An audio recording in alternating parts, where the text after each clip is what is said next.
As the presidential motorcade moved through Dealey Plaza, a series of shots rang out.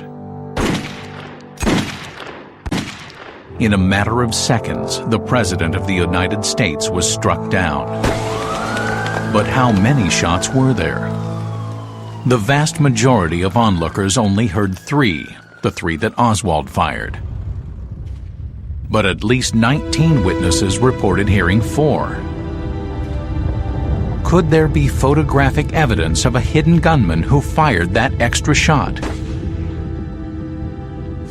One photographer standing on the side of Elm Street that afternoon snapped a photo at the instant the fatal shot struck the president. The background for her photo was the Grassy Knoll.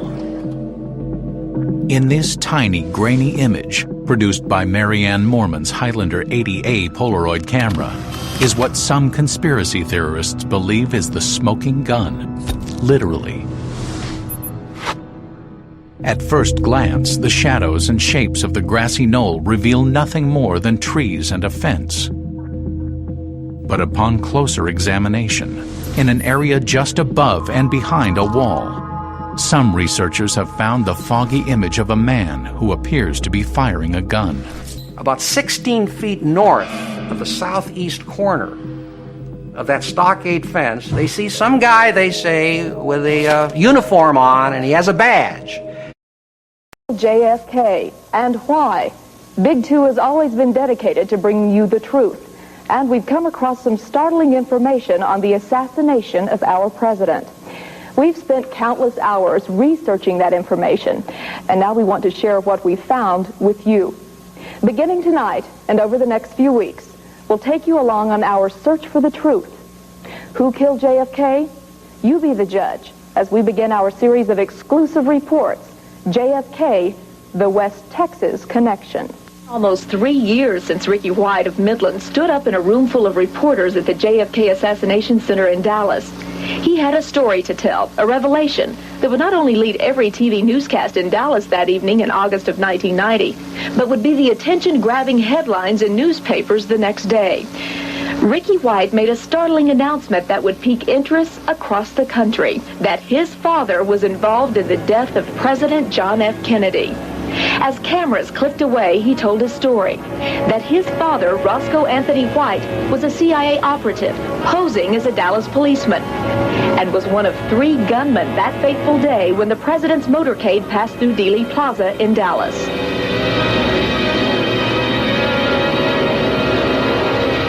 He explained to reporters how he said he had learned of his father's involvement. That in 1982, he came across his father's diary outlining the assassination plot. I would not share it with anybody else besides myself. When I found the diary, that it was a shocking, most incredible thing that one individual in this room could ever think.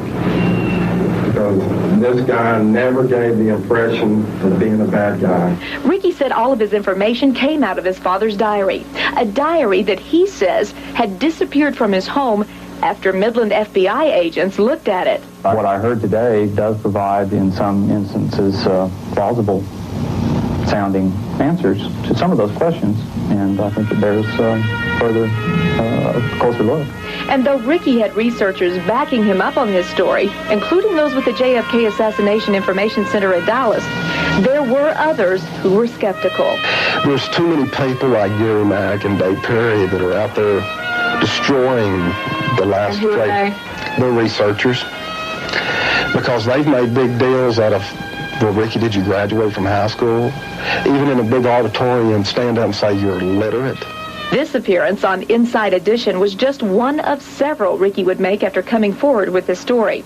And here, too, he and wife Tricia were attacked. You can think what you want, you can call us liars, you can do what you want. We are not lying. Okay, we have to let the American people make up their mind on this. Hello, this is Cheryl Merrill, and I'm back. I know it's been a while. I know you've missed me. The whole 7 views I got on my last YouTube video for the John F. Kennedy psychologically profile got through to me loud and clear. People don't care what I think.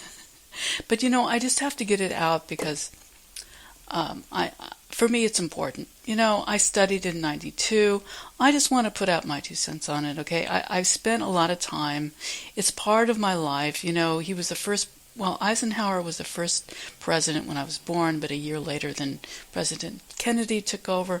And so, he was the real president, in my life, and they took him away from me, and I wanted to know why. I wanted to know the details, and a lot of Americans are still obsessed with it. Just like the Amelia Earhart thing, people were obsessed with that. Now we don't really care. It's too far in the past, and she made her mark in history, and there's really nothing that has come from it. Sure, people would like to find her plane somewhere and, find out, was she captured by the Japanese who found out that she was stranded through their radio systems, or what really happened? Because a lot of people think that Roosevelt gave up too easy. Was it Roosevelt? I think it was Roosevelt. Anyway, they put on the show that they were looking for her, but they just let her go. They didn't try hard enough, and they really should have tried hard enough, because if she was stranded on an island, they should have checked out all the islands and gone above all the islands and been able to find the plane. So anyway, we just don't think that they made much of an effort. They just let her die for some reason, and it's a very sad story. But she was a little addicted to flying. That reminds me of, while I'm at it, I'm going to talk a little bit about my findings of Kennedy a little bit. I know most people don't really care what I have to say, but this is my effort to throw in my 2 cents of what I think, based on what I've seen on YouTube, and gathered all the witness testimony and some key elements that the FBI covered up, that they didn't want witnesses, evidence in the Warren report, and the obvious. From my last podcast, I believe I played a clip about how the Warren report was shut down before it even started of being any investigative entity. There's all the evidence you need. There's these journalists on networks 92 in Dallas that were doing real journalism, and they came to the conclusion from fact and evidence that the Warren Commission was shut down from being any investigative source, that the FBI overruled based on their report from the get-go, and they were supposed to follow the FBI and not go against anything the FBI said. They never submitted real evidence testimony. They never considered it because they were supposed to follow exactly what the FBI had in their report. So it was all a fraud from the beginning. We've got absolute evidence from this Channel 5 in Dallas at the time that did real journalists. They had integrity. If today's youth looked at that and see what real journalism is, that those people did real journalism to find the government is lying to us about John F. Kennedy, no one would be continually going down this path of, the tinfoil hat stuff. No, we've got facts. We've got facts. Okay, that's enough for right now. But I just wanted to say that the issue here is about. There's some key things that the FBI didn't, not the FBI, but the Warren report would never put in their report that people need to know about. People need to know about the witnesses. People need to know that they really did not even consider these people's witness testimony. And so I think especially that God has brought this out for us, because what's hidden always comes to light. Okay, what is hidden always comes to light. And I wanted just to bring to people's attention what God did for this crime to be solved for us. Okay, what he coordinated in timing to make this solvable, that we don't need the government doing investigations for us. They're untrustworthy. We don't want to hear from them. We'll do our own investigations, okay? Now, there's facts in these YouTube videos, clear facts. Number one, in my earlier video, I said, I don't understand because a lot of people said that they think it's the Grassy Knoll. Okay, but there was a photograph taken at the exact same time on the other side of the Grassy Knoll that a lady was taking a photograph with her friend at the exact same time the gun that the president was the kill shot of blowing his brains out, right? And so if there was somebody shooting, a sniper there, then where was the evidence? Where was he in that picture, okay? Because it's clearly looked like it came from the direction of the Grassy Knoll.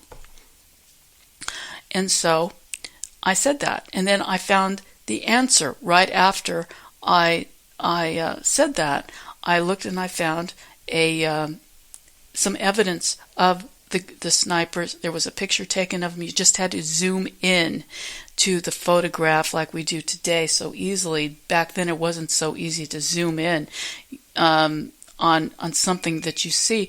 A puff of smoke, okay, a puff of smoke, and a sniper where like in a police uniform with a badge, and shooting the president at the same time. You can't tell me that that's imagination. Okay, of course they just try to dismiss it as imagination, hoping people won't believe it, because people are so brainwashed with the fear put into them about, oh no, it's the Warren Commission is correct, you're crazy if you think otherwise, right? So there is a picture where you zoom in and you can see a man with a badge with a puff of smoke in front of his gun. So in order to corroborate that evidence, okay, people say, oh, it's too fuzzy, you can't see it, looks like it's an imaginary thing, right? For people who say that, then you collect the other evidence of people who witnessed smoke, and I even saw a real picture, strong picture of puffs of smoke from the Grassy Knoll. Okay, so we have corroborating evidence. There was a deaf man who witnessed it by sight, sitting over the freeway, waiting for the president to come to the underpass. He was just taking a break from work. He stopped on the freeway to see the president. A deaf man, he witnessed the men behind the Grassy Knolls. He saw the gunman passed along his gun to somebody behind who took it apart and took it away like he was an engineer or something. Okay, so you've got corroborating witnesses who the Warren Commission dismissed or wanted to bribe to keep quiet. They offered that deaf man money, by the way. We've got video evidence of his witness testimony. We've got other testimony of people who said they believe they heard the gunshots from the Grassy Knoll, and other people saw the smoke. Okay, the other evidence is that this gunman who looks, you can tell what his face looks like in the photo. He looks very handsome, and at first I thought he was Tippett, this guy Tippett, you know, who was shot and killed. But no, it's not that. I've got a good lead to who that is, you know. And anybody who studies this, you know, is going to say this is all, you know, God is just showing us. Yes, we have right here the timing that God allowed that photograph to be taken has the evidence and who it was, and the corroborating witnesses who said they saw the puffs of smoke on the Grassy Knoll, and the deaf man who saw it from across the way and watched them pass the gun, the rifle off to somebody to disassemble and walk away. You know, all this thing is evidentiary stuff that was not included in the Warren report, never would have been, because they already decided with the FBI report. Okay? So, this is the evidence. The evidence is the picture at the exact same timing the Lord had that. See, the Lord brings everything to light for us. Everything is, the truth is brought to light. Okay, so they have the picture of the sniper on the Grassy Knoll. They have the puff of smoke. They have the witnesses corroborating. They also have somebody who recognized the police officer coming down the stairs at some point during the fiasco there. She witnessed him and who he was. She knew who he was because she knew he worked with Ruby, that they were tight together. He was a Dallas police officer who was only there for 3 weeks, and likely was coordinated that he be on the Dallas Police Department so that he could become not suspected not suspected of anything. And so she saw him walking down the stairs, and then, she recognized who he was, and it corroborates with what happened in 1992. 1992 was a key year, by the way, for a lot of important evidence that came out on Kennedy. I remember back then, I was even interested in it. I don't know why, but I started studying about Kennedy. I went to the library, and I remember reporting my findings to this girl in security at Toyota, where I was a temporary for a little while, Toyota USA. And I told her, she wanted to know what I thought, and I said, I think that Johnson had something really to do with it, President Johnson. And but you need to know more of the facts, though, to know that he wasn't the key person. I mean, the people above Johnson decided it. He didn't have that much power. He was totally in on the cover-up. He was totally on board with taking over as president. He was happy JFK was gone. He hated the Kennedys, and they hated him. And but he was totally on board with it, and his secret service agents loved him and gave him a gift after this all happened. There's a little clip of that as well, and all the love between Johnson and his Secret Service agents who were there, who, stood down so that, he had things to do like that with Secret Service agents standing down and things like that. But on a higher level, Johnson wasn't the primary person behind it. It was the CIA. And the evidence of that was that there's a picture of H.W. Bush prior to his becoming the head of the CIA. There that day, there's a picture of him in front of the book depository, okay, with a bunch of other people.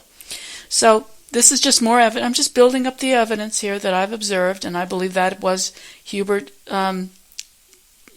Bush, and he was the future head of the CIA in the 70s. Why wouldn't he be there? So the other thing I wanted to say was that the Dallas police officer coming down the steps, no one would suspect that he is, he's a real police officer, that he is the one who did it, right? He's a perfect person to in that position to be overlooked. So she witnessed this guy as the father or the friend of Ruby. Okay, and I'll explain this in a minute. The friend working with Ruby, they were brought together, Ruby and this Dallas police officer who was in the military as a sniper, put in this position for the assassination. Ruby is the guy who killed Oswald the patsy so that he wouldn't say he was a patsy. He already said on national television he was a patsy. They didn't want that to continue, so they just shot him. Okay, Ruby shot him. So Ruby was working with this Dallas police officer, and the reason I know all of this is because there was some evidence that came out, a witness came out in 1992 that was at first explored by some of the journalists, but then they excused him for something that they didn't push through. They just excused him as being a fraud. Okay, but I don't think he's a fraud. And the reason why, I'll explain why, is because, he found his dad's diary in a military box, locked box, 10 years after his dad, 20 years after his dad was killed in a fire. He found in this little box $100,000, and he believes it has something to do with, I'll explain it in a minute. He found a diary that represented 10 years of his life that he wrote about every day. And he said he found evidence that his dad was the sniper who did the kill shot on JFK. There were 2 pages there. And he brought it to the attention of the radios, or the TV stations who interviewed him, and he brought it to the attention of the FBI who took the diary from him. And he said that he was just very, very sad that his dad did that, and then he couldn't believe that his dad did that. But the reason he did it was because his mother, who also worked for Ruby for about 3 weeks, I guess he got his wife a job with Ruby, doing some kind of act or something, and dancing or something for Ruby, because he was employing her for about 3 weeks. So his son that blew the whistle on this deceased Dallas police officer and sniper, said he has a picture of his mother, and he showed it, a picture of his mother and Ruby together as he was looking at her performance. That's evidence that they were all involved, okay? The other evidence is this woman witnessed that police officer, who is the father of that son who came out in 1992, that his dad was the sniper behind the Grassy Knoll, okay? And this woman saw him as a police officer walking down from the Grassy Knoll, okay? So that's just another witness testimony. And you can't really, don't even bother to listen to the Warren report anymore when you know that we've got evidence that they closed the case before it even started, didn't do a real investigation because the FBI put out the report that was going to be the story.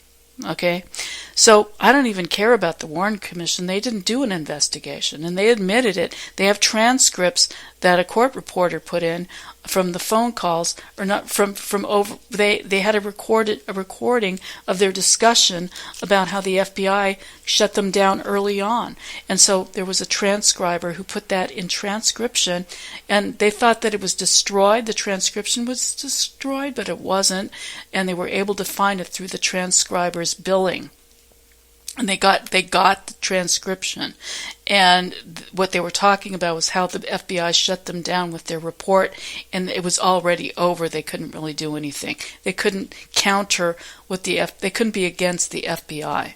In other words, you just don't do that. Okay, so we've got the evidence that the Warren report was shut down because of the FBI that was being covered up. We've got the evidence that there's a picture of the sniper called the Badge Man. If you've ever looked on the internet, you'll see him, the Badge Man.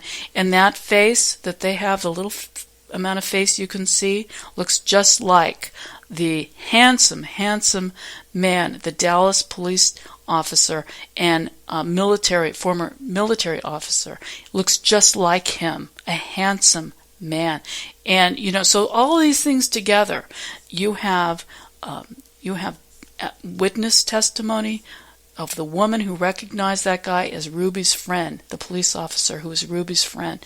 Yeah, it's a small town in Dallas back then, and that police officer's wife worked for Ruby, got a paycheck for 3 weeks from Ruby. All of that evidence that this police officer, 3-week police officer in the Dallas PD, was from the military, who was planted there to assassinate Kennedy. Okay? So this man, who is not impressive in his presentation of himself, he's not a professional at what he's doing. People think he's just trying to make money because he didn't have a job or something. And they just didn't trust his testimony that he found his dad's diary, right? But he has plenty of evidence that his mother, from a picture of his mother working with Ruby. He was like interviewing her, she was looking down at him.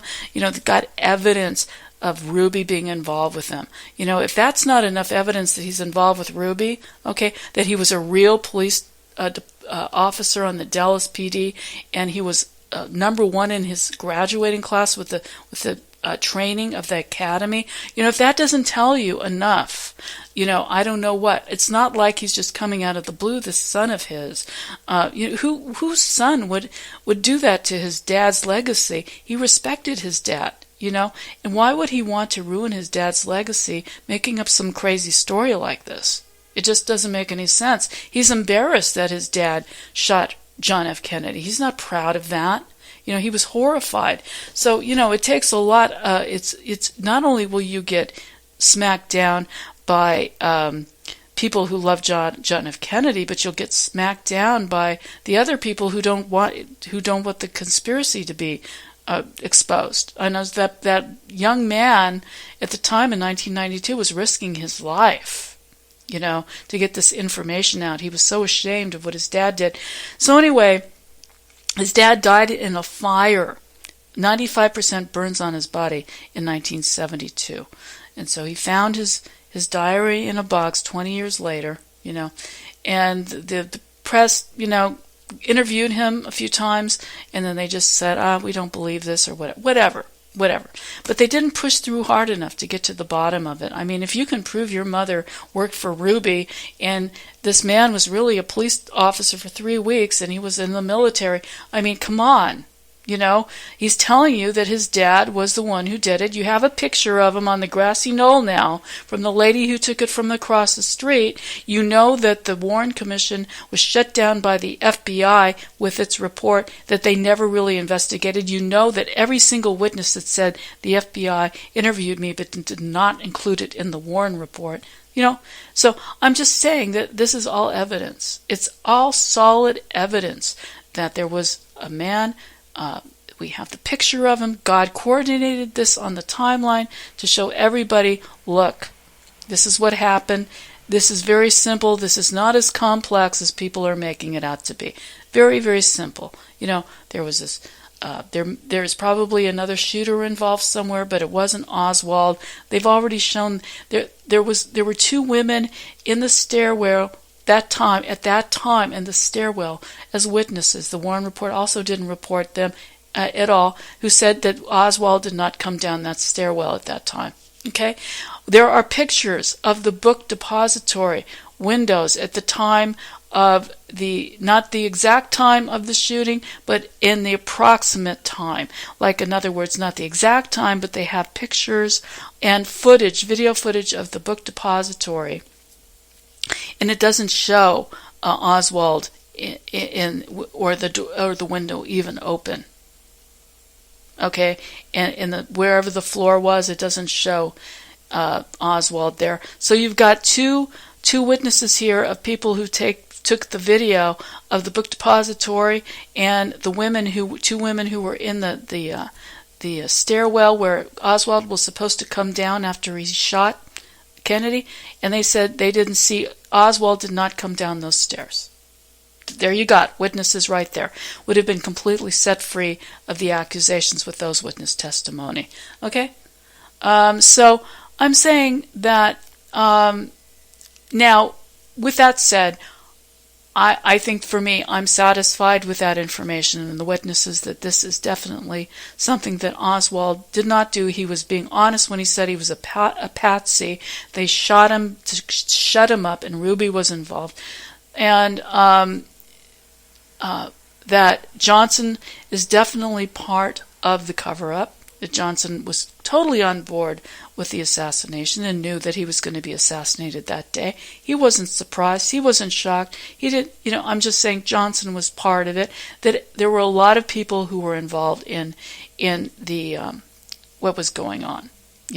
And the reason I'm saying this is that the American people were so in love with the Kennedy family that these other people thought that they were just putting our nation in great danger because of their blind love for John F. Kennedy.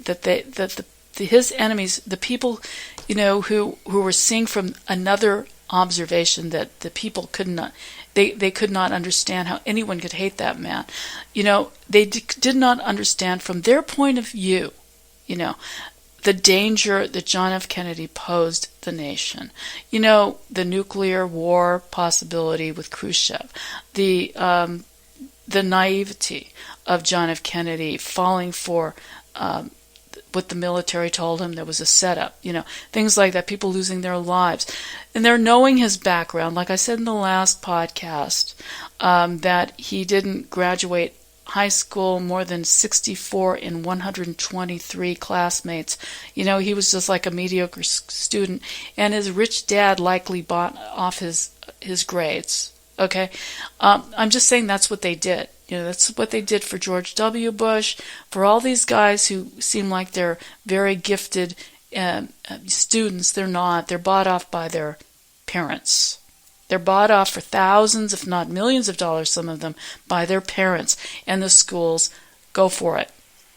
You know, I've witnessed that. It happens in different ways now, where the school will take somebody on because they qualify for a student loan of $100,000, and even though they, really, it's late in life, and they don't really need a PhD because they're very old, and, they don't need a PhD other than for their ego. They'll give them an education and pass them and everything because they want that $100,000. They want the student loan from them, right? So, yeah, but then they don't pay it back, and it puts a lot of hardship on the taxpayers and everything else. Well, that's what they do with some of these other people who aren't good students, and so they get bribed millions of dollars by wealthy families like the Kennedys to get their son through college and make him look good, so he has a future. So anyway, I'm just trying to say that these people in government know that. They know his history. They know everything about him, and that means that they also know that the woman who wrote a book years later, decades later, as an intern for the White House, his assistant in the White House, she says she lost her virginity to John F. Kennedy, who drugged her to get her to do that. He drugged her. And so I'm just saying that, I completely believe her. I do. I believe her. And so he was always on drugs because of his back problems. He was addicted to drugs. That's why he always looked so good, because he was happy from the drugs or whatever. He was an addict. Okay. So I'm just saying that I can understand why the conservative part of our government at the time thought he was a very dangerous threat to national security, and he seemed to be more, getting people involved with him based on entertainment and celebrities like Frank Sinatra, Marilyn Monroe, all of these things, Camelot, Shakespeare, all of these things that had nothing to do with running a government. And the moon landing and things like that, which, a lot of people don't believe that they landed on the moon. It could have been done in a Hollywood studio through Kubrick in order to fortify Kennedy's stature. Who knows? Anyway, I don't know. I really don't know. I wasn't there for the moon landing. I don't know if we ever landed on the moon, and I don't really care. I really don't care about that anymore. So anyway, I'm just saying that I believe that this is what happened from what I've looked at YouTube. I believe witnesses. I do believe these witnesses are not frauds, and they were left out of the Warren Report for good reason. We have evidence why the Warren Report was not an investigative entity of any kind, and that they just went through the motions, and because of what the FBI did to them. So I'm saying, for me, it's closed. I do believe that the sniper was a Dallas police officer put there as part of the PSYOP to assassinate the president. I believe what that assassin did, he thought he was doing good for our country. He was told that John F. Kennedy was a threat to national security and that he was colluding with the communists. He honestly believed what he was doing was for the good of the country. Now, he on his deathbed, when he was 95% burned, according to his son, in 1972, he confessed that he had shot many people, and he also believed in God, but he confessed that he shot many people and he wanted forgiveness for it while he was on his deathbed. I don't think that God would do something like that, because he killed a lot of people, and he waited till he was on his deathbed to do that. You don't wait till your deathbed to get saved by God. You can't be reborn that way. So I don't think God took him into heaven. I really don't. So anyway, I'm saying that basically John F. Kennedy wasn't meant to be the President of the United States. His dad put a lot of pressure on him because his brother died, got killed in the military on a aircraft carrier, put in a very dangerous situation, and the military probably deliberately tried to kill. That's where it started. Killed his brother, who had a lot of promise, and then, it caused the father, the Kennedy millionaire father, to just want to force another wave of Kennedys down their throats. And, because he probably felt that they deliberately killed in the situation that they put him in, his son. So he wanted revenge, so he wanted his Kennedy, the next Kennedy, in line to answer what they did to that, his brother Joe and his son Joe. Okay, John F. Kennedy's brother Joe. They wanted to, fight back for what they did to Joe. I think they set him up to kill him. And that's when the killing started of the Kennedys. The military killed Joe, putting him in this impossible situation. They wanted revenge, because it showed that John F. Kennedy was into revenge a little bit.